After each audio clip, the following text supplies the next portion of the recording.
Hello and welcome back to F1 Every Week. My name is Ben Wevel and today I'll be analysing and summarising all of the action from Sunday's Miami Grand Prix.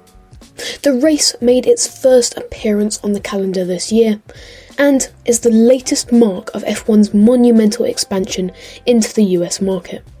It takes place around the Hard Rock Stadium, home of the Miami Dolphins, and comes complete with a fake marina and a plethora of live entertainment. The whole weekend was a constant party, and I can't wait to unpack it. So, without further ado, let's get into episode 56. Before the race weekend began, there was drama, as Lewis Hamilton and Sebastian Vettel both stood defiant on the pants and jewellery prohibition. Lewis arriving to the press conference on Thursday with 3 watches, 4 chains and a host of other appendages, and Seb comically wearing Puma underwear on the outside of his fireproof suit. Moving on to FP1, and it was Charles Leclerc who led the way in the first session at this new track, with a time in the low 131s, despite initial projections that the times would be more around the 135s. An early issue for drivers was the very tight exit of turn 16, which runs under a freeway, at which Yuki Tsunoda and Max Verstappen both skimmed the concrete. Another point of contention was the 13 to 15 turn chicane, at which Perez damaged his floor and Alonso lost the rear of his Alpine.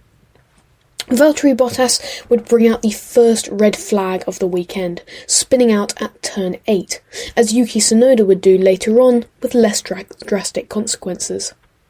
Carlos Sainz needed to bounce back after his retirement last time out in Italy, but his weekend did not start well, the Spaniard incurring a puncture and spinning at turn 4.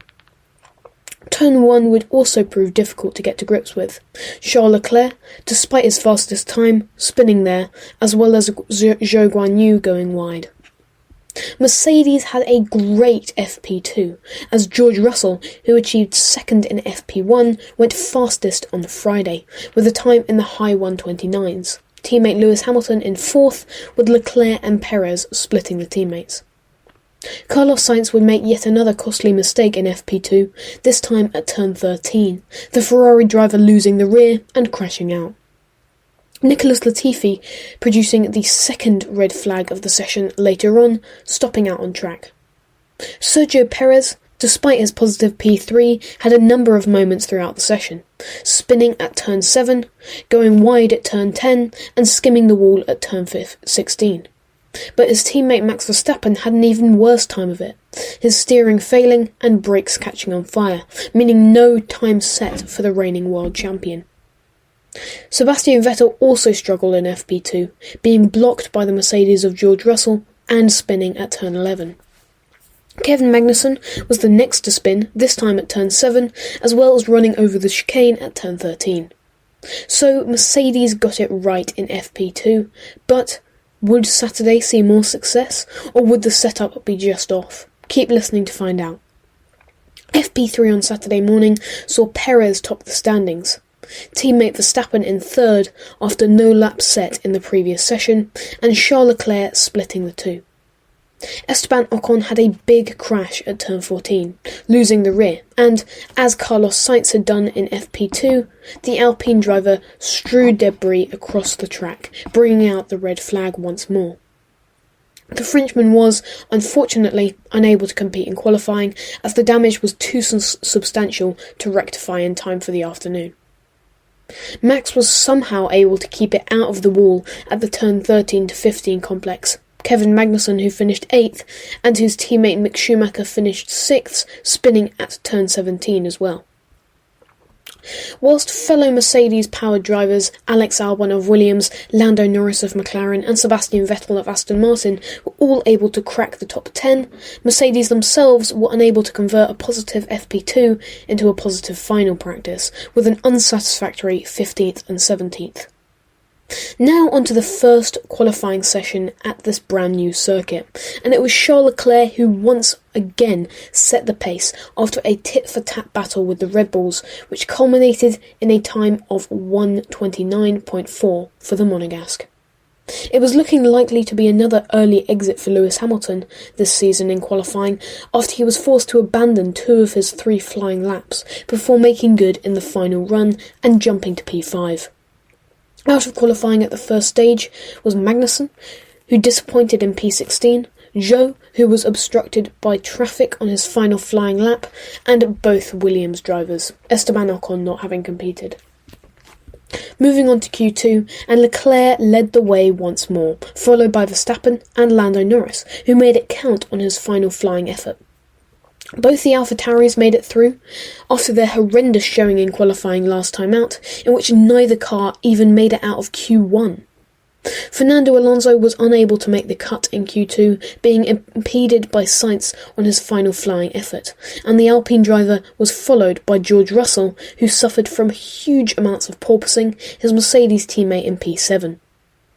Next was Vettel, who blamed a mistake at the turn 13 to 15 chicane for his subpar effort, and Ricciardo and Schumacher rounded out the top 15. Now on to Q3, and the shootout for pole, and it was Max Verstappen who led the early charge, pipping Charles Leclerc in the first runs. However, Charles improved into the high 1:28s, a time good enough for provisional pole, and it looked as if Max could have snatched it away, but he made an uncharacteristic mistake on his final flying lap and had to settle for third, behind the pole sitter and his teammate Carlos Sainz, who made up for his mistakes in the weekend so far with a P2. Checo Perez was in fourth, followed by Valtteri Bottas, who made it his best qualifying performance so far this year. Hamilton bouncing back from his P14 qualifying in Italy with a P6. The 2 AlphaTauris were split by Norris, who had shown huge pace so far this weekend, and Lance Stroll rounded out the top 10.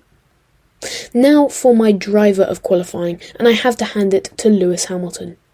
After last weekend's horror show for the Brit, in which he finished where he qualified in 13th, and was stuck in a DRS train throughout the race, this top 6 qualifying finish is a sure sign of improvement, and hopefully better things on Sunday. Furthermore, Lewis was able to out-qualify teammate George Russell, who had been on top all weekend. My team of qualifying is Ferrari, who made it their first 1-2 in qualifying since the Mexican Grand Prix of 2019. Not only did Leclerc's pole give him a boost for Sunday, in which he could extend his championship lead over Max Verstappen, but Carlos Sainz's P2 made up for the mistakes made. Not only in free practice, but also in the previous 2 races in which he retired. Finally, for my struggle of qualifying, and it's George Russell, whose P12 meant his worst qualifying performance so far this season. George Russell had been putting in some very positive lap times throughout the weekend, with the fastest lap in FP2, and Mercedes was looking strong.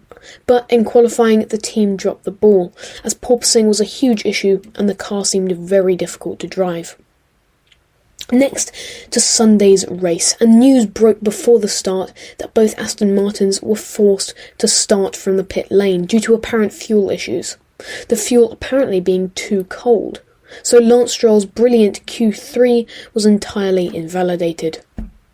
So, the race finally began at the Miami International Autodrome on Sunday afternoon, and it was Charles Leclerc who led from the line, as title rival Max Verstappen made the overtake around the outside of Carlos Sainz to slip into second.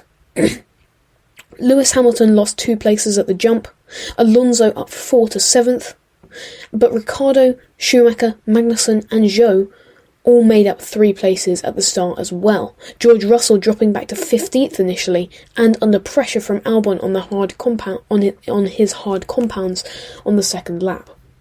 Lewis Hamilton was able to make up a place on lap 3 on Fernando Alonso, before doing the same to Gasly on lap 6. On lap 7, both Haas drivers were able to slip past Yuki Tsunoda, Mick Schumacher moving up into the points. Unfortunately, the first of the retirements for the race was Zhou Guanyu, who was asked to come into the pits, it having been a weekend to forget for him. Max Verstappen managed to take the lead going into the first turn of lap 9, aided by DRS, Leclerc's efforts to reverse this move a lap later not coming to fruition. Ferrari's search for straight-line speed, a necessary one if they want to continue this season. The two Haas teammates did battle on lap 12, Kevin Magnussen managing to overtake his teammate for P10, whilst Max Verstappen extended further away up front. Yuki Tsunoda was the first to pit, this time for hards, followed by the Haas of Magnussen, the pair falling to the back of the field. George Russell made up a place after a poor start on lap 14 by overtaking the papaya McLaren of Daniel Ricciardo. Mick Schumacher was the next to pit, this time on lap 15, again for hards, coming out behind his teammate, before Fernando Alonso did the same, a slow stop dropping him to 13th. Gasly and Albon pitted on lap 17, just after Sebastian Vettel made a daring multi-corner move on Nicholas Latifi, before both Haas cars followed suit on the Canadian. Norris was the next to pit from 7th, being swallowed up by both Aston Martins and Kevin Magnussen on his exit. Lando Norris went wide going wide on lap 19. Lewis Hamilton was asked to box on lap 23, coming out in P7, just behind his teammate, but thankfully in front of McLaren's Daniel Ricciardo. Charles Leclerc pitted on lap number 35, coming out in 4th and on the hards, before Max Verstappen did the same 3 laps later, with a great stop of 2.4 seconds. Valtteri Bottas pitted from 5th on the same lap, the former Mercedes driver coming out just behind the current one, George Russell. Sainz having a very slow stop, but thankfully for Ferrari coming out ahead of Sergio Perez, who pitted as well. Ricciardo pitted from the top 10 on lap 31, as Sebastian Vettel made the pass on Kevin Magnussen, and both Haas cars made the move back a lap later. Kevin Magnussen went wide then at the hairpin and was overtaken by teammate Mick Schumacher, Sebastian Vettel doing the same a lap later, and letting McLaren's Lando Norris breeze by. Alonso and Gasly made contact on lap 39, Fernando moving into P9 at turn 1, not before almost spinning out the Frenchman, who dropped down to 11th. On lap 41, all hell broke loose for Lando Norris, as Gasly went very wide and made contact with the fast-passing Norris when attempting to re-enter the track. Russell, Stroll, Gasly, Ocon, Vettel, Ricciardo and Perez all took the opportunity to pit as the safety car came out. Perez sitting in an excellent position from here on in, as he was just behind 2 Ferraris on old hard tyres. Fernando Alonso was handed a 5-second penalty for his previous contact with Pierre Gasly, who retired as the safety car was ending on lap 46. Max led away once again, but it was Lance Stroll who would suffer on the first lap, as he made contact with Magnussen, losing 2 places. Valtteri Bottas went very wide at lap 50, letting through both Mercedes drivers into 5th and 6th, before Russell made the move on Hamilton for P5 down the inside. Perez tried to move on Sainz into turn 1 on lap 52, but the Mexican outbraked himself and went wide. Carlos Sainz maintained his podium position to the end. Hamilton was able to make the move on Russell on lap 54, before Schumacher went down the inside of Sebastian Vettel at turn 1, making contact and ending Seb's race and leaving Mick in last. Alex Albon moving into the points due to this. So it was Max Verstappen who took his 3rd victory of the season and his 2nd on the bounce, as he continues to decrease the deficit to championship leader Charles Leclerc. The Ferraris of Leclerc and Sainz taking their first podiums on US soil in F1, helping to maintain Ferrari's slim lead over Red Bull in the Constructors' Championship, which is now down to only 6 points. Sergio Perez was in P4, followed by the 2 Mercedes drivers. George Russell now the only driver to finish in the top 5 in every race so far this season. Valtteri Bottas increased his tally to 30 points with a P7, making it 4 points finishes from 5 so far this season. The Finn followed by Ocon, who had an amazing recovery drive from the back of the grid to P8. Alex Albon's superstitious red hair paid off in Miami